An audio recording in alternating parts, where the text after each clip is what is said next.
Naranasan mo na bang mag-scroll sa social media at biglang nalungkot? Nakita mo ang magandang vacation ng kaibigan mo o ang bagong achievement ng sikat na influencer? Bigla, parang ang boring ng buhay mo. Ang iyong green na plum bulb ay unti-unting nagiging yellow at pagkatapos nagiging kulay red. Normal lang yan. Ito'y tinatawag na social comparison.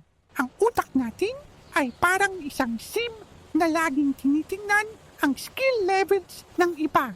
Nakikita lang natin ang perpektong screenshot ng buhay nila. Pero hindi natin nakikita ang kanilang needs parts na baka mababa rin. Lahat tayo ay may kanya-kanyang challenges. Hindi lang laging nakapost. So paano ito ititigil?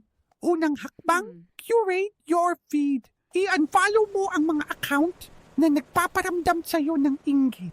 Parang nagdi-delete ka lang ng broken custom content.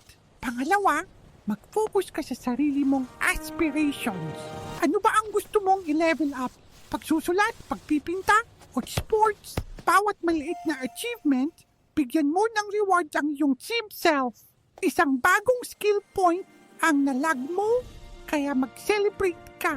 Huwag mong ikumpara ang iyong chapter 1 sa chapter 20 ng iba. Ikaw ang naglalaro ng sarili mong life simulation. Kaya gawin mong legendary ang kwento mo